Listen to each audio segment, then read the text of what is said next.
Good day champs, it's Holyhit once again, but this time I'm not bringing you a build order like usual. Instead, we'll be taking a look at air units and all the neat little tricks you should know about them.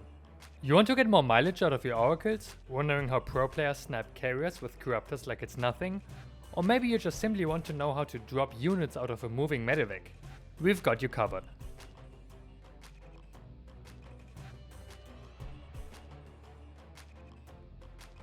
Momentum is the name of the game with air units. In contrast to ground units that just kind of start moving, air units have to build up their speed first. As such, the goal with controlling your air units better is to never lose that momentum, especially with units that take a long time to build it to begin with. One thing you can do with especially slow flyers is putting your air units on patrol instead of letting them just stay still. That way, they'll never lose the momentum, and slow accelerating units like the Carrier or Tempest can more easily jump into action. The patrol also shows another factor in air units: instant turns. Maybe you have noticed your oracles or other air units sometimes instantly turning around, and other times taking one hell of a long time to get out of spore crawler range. To always get those instant feel-good turns, you have to click in the opposite direction of the current velocity of the unit. It doesn't matter how far away you click, as long as it's on a line directly behind the moving unit. Last but not least in the basics of air units is stacking. It's quite simple really. If you repeatedly issue the movement command on the ground with a group of air units, they will stack on that position. Air units will always attempt to spread away from each other after halting. However, they can't really do that when you issue the movement command again and again, can they? So as long as they are moving, they will mostly keep that formation. This way you can win those pesky Phoenix vs Phoenix wars by instantly having your entire DPS output hit at once, easier snipe workers with your Mutas, Oracles or Banshees, or even one-shot carriers with Corruptors or Vikings. And, well, die to Archons, Thors and other splash damage if you're not careful about it. Combining the stacking with keeping the momentum becomes a skill on its own worth practicing. With correct rhythm and understanding of the movement mechanics, you can do crazy hit and runs with your Mutas, Banshees or Oracles. Drops are one of the main staples of StarCraft. But how to do them most efficiently?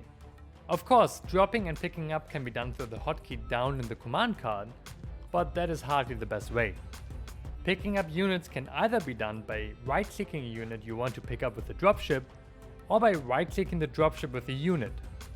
If the dropship is standing still while you do it, it will try to meet the ground units halfway, which can lead to tricky situations with cliffs, so keep that in mind. A good rule of thumb is that if you want to pick up a group of units, you select the units first. If you want to pick up a single unit, you select the dropship first. Minimizing clicks is always the main goal here. Trying to pick up your Marines for a drop, for example? You've got the army selected anyway, so just right-click the medevacs. Now one thing that gets asked a lot is how pros unload their dropships while moving. And the answer is thankfully rather simple. Press the unload hotkey on your ship of choice and stuff on the ground and you're good to go. It really is that simple and is the method used for the micro we'll talk about later on, since the ship doesn't have to stand completely still before unloading like with the usual technique of clicking unload on the ground. Pressing unload on the ground somewhere can still be of use though, especially if you're a Terran, because its main use is to drop units without having to look. The simplest way to force your opponent to multitask is to shift queue dropships through the map, and if you want to fully focus on something else, shift queue the unload command right at the end. Multitasking made easy. Careful though, you might want to check in with your medevac right before you fly into a base. Oh, and one little thing you can do with unload and loading is dodge entire shots, like literally nullify damage.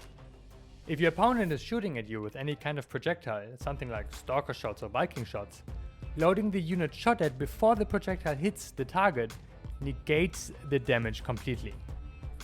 You can even dodge disables from a Raven and other pesky projectiles with it. Perfect to style on your opponent. And that leads us to the last thing we want to talk about: Warp Prism Micro. The budget blink, so to speak, is the most common way of abusing the dropship mechanics in StarCraft 2, and it definitely is one of the coolest. Let's look at a very common situation to explain the key aspects: the Warp Prism Stalk All-In. If we slow down the footage, you see the player with the prism constantly picking up the low star cost with the prism to have maximum control and instantly afterwards pressing unload on the prism. Always keep that in mind, since having too many units in your prism means less damage output. If you want to be real fancy, try to dodge specific shots as well, which not only save star cost, but, once again, completely negate damage. This is especially good if you want to dodge focus fire of your opponent in the Stalker vs Stalker situation. And well, that's it for today's video. If you found this helpful, share this video with someone you know. For other builds and guides, check out the ESChamp guide playlist and of course ESChamp.com for more StarCraft shows. Also feel free to stop by my personal Twitch channel twitch.tv/Holyhit44 and follow my Twitter @Holyhit_. Good luck and have fun. ESChamp Guides and Builds is brought to you by passionate viewers just like you. To help us level up the scene, go to ESChamp.com/join to become a member and get access to the community, previews, and exclusive shows.